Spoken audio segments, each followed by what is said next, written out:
ಕೊಟ್ಟಂಥ ನಾಯಕರು. ನಮ್ಮ ಮಂಡ್ಯದ ಮಣ್ಣಿನ ಮಗ, ಮಂಡ್ಯದ ಹೆಮ್ಮೆಯ ಸುಪುತ್ರ. ನಮ್ಮೆಲ್ಲರಿಗೂ ನಿಜಕ್ಕೂ ಅತ್ಯಂತ ದುಃಖಕರವಾದ ವಿಷಯ, ಅವರನ್ನು ಕಳ್ಕೊಂಡಿದ್ದು ಇವತ್ತು.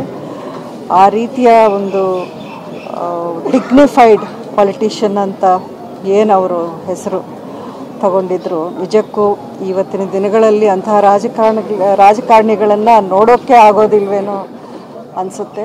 ಅಷ್ಟೇ ಅಲ್ಲ, ಅವರ ಒಂದು ಮುಖ್ಯಮಂತ್ರಿಯಾಗಿದ್ದಂಥ ಅವಧಿಯಲ್ಲಿ ಬೆಂಗಳೂರು ಕರ್ನಾಟಕಕ್ಕೆ ಸಿಲಿಕಾನ್ ವ್ಯಾಲಿ ಅಂತ ಒಂದು ಹೆಸರು ತಂದುಕೊಟ್ಟಿದ್ದೇ ಅವರು. ಇವತ್ತಿನ ನಾವೇನು ಅಭಿವೃದ್ಧಿ, ಡೆವಲಪ್ಮೆಂಟ್ ಅಥವಾ IT ಸಾಫ್ಟ್ವೇರ್ ಅಲ್ಲಿ ಕರ್ನಾಟಕ ಅಥವಾ ಬೆಂಗಳೂರು ನಂಬರ್ 1 ಆಗಿ ಇಡೀ ಪ್ರಪಂಚದಲ್ಲೇ ಏನು ಹೆಸರು ಗಳಿಸಿದ್ವಿ, ಅದಕ್ಕೆ ಮುಖ್ಯ ಕಾರಣ ಅವರೇ ಆಗಿದ್ದರು.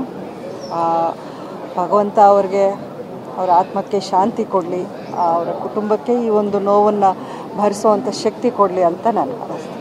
ಮೇಡಮ್, ಮೊದಲನೇ ಬಾರಿಗೆ ಜನತಾ ದರ್ಶನ ಕೂಡ ಪ್ರಾರಂಭ ಮಾಡಿದ್ರು. ಭಾಗ್ಯಲಕ್ಷ್ಮಿಯನ್ನು ಕೂಡ ಅವರೇ ಜಾರಿಗೆ ತಂದಿದ್ರು. ಮತ್ತು ಕನ್ನಡ ಸಾಹಿತ್ಯ ಸಮ್ಮೇಳನ ಚೆನ್ನಾಗಿ ನಡೀತೆ ಅಂತ ಹೇಳ್ಬಿಟ್ಟು ಕೂಡ ಜಿಲ್ಲಾಡಳಿತಕ್ಕೆ ಪತ್ರ ಬಂದಿತ್ತು. ಅದ್ರ ಬಗ್ಗೆ ಅಲ್ಲ, ಖಂಡಿತ ನೀವು ಎಲ್ಲವೂ ನೋಡಿದ್ರೆ ನಾವು ಬೆಂಗಳೂರಲ್ಲಿ ಈ ರೀತಿಯ ಒಂದು ಆಧುನೀಕರಣ ಇರ್ಬೋದು, ಒಂದು ಡೆವಲಪ್ಮೆಂಟ್ ಇರ್ಬೋದು, ಅಥವಾ ಜನಪರ ಏನೇನು ಯೋಜನೆಗಳನ್ನು ಅವರ ಒಂದು ಕಾಳಜಿ ಇಟ್ಟು ಅವರು ಮಾಡಿರೋದಿದೆಯಲ್ಲ, ಅದು ಎಂದೆಂದಿಗೂ ನಾವು ಮರೆಯಬಾರದು.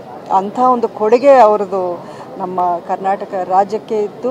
ಅಷ್ಟೇ ಅಲ್ಲ, ನಮ್ಮ ಕರ್ನಾಟಕಕ್ಕೆ ಒಂದು ಆ ಘನತೆ, ಗೌರವವನ್ನು ತಂದುಕೊಟ್ಟಂಥವರು SM ಕೃಷ್ಣರವರು. ಇವತ್ತಿಗೂ ನಾವೆಲ್ಲರೂ ಹೆಮ್ಮೆಯಿಂದ ನಾವು ಹೇಳ್ಕೊಳ್ಳೋವಂಥ ವಿಷಯ. ಅಷ್ಟೇ, ನಮಗೆ ಪರ್ಸ್ನಲ್ ಆಗಿ ಹೇಳಬೇಕು ಅಂದರೆ ಅಂಬರೀಷ್ ಅವ್ರಿಗೂ ಇದ್ದಂಥ ಒಂದು ಒಡನಾಟ ಏನಿತ್ತು,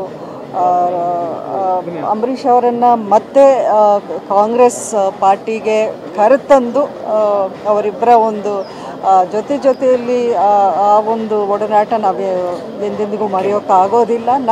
ನಾನು ಈ ರಾಜಕಾರಣಕ್ಕೆ ಅಂತ ಬಂದಾಗ ಮೊದಲನೇದಾಗಿ ಅವರ ಆಶೀರ್ವಾದವನ್ನು ಪಡೆದು ಅವರ ಮಾರ್ಗದರ್ಶನ ತಗೊಂಡೇ ನಾನು ಪ್ರಾರಂಭ ಮಾಡಿದ್ದು. ಅವೆಲ್ಲವೂ ನಮಗೆ ಈಗ ಒಂದು ಸಿಹಿ ನೆನಪು ಅಷ್ಟೇ. ರಾಜ್ಕುಮಾರ್ ಅವರು ಕಿತಾಪದ ಅಂಬರೀಷ್ ಸರ್ ಜೊತೆನೂ ಕೂಡ ಒಂದಷ್ಟು ಮಾತುಕತೆಯನ್ನು ನಡೆಸಿದ್ದಾರೆ. ಆ ದಿನಗಳು ಹೇಗಿತ್ತು? ಅದೆಲ್ಲ ಅಂದರೆ ಎಲ್ಲ ಕಡೆನೂ ನಿಮಗೆ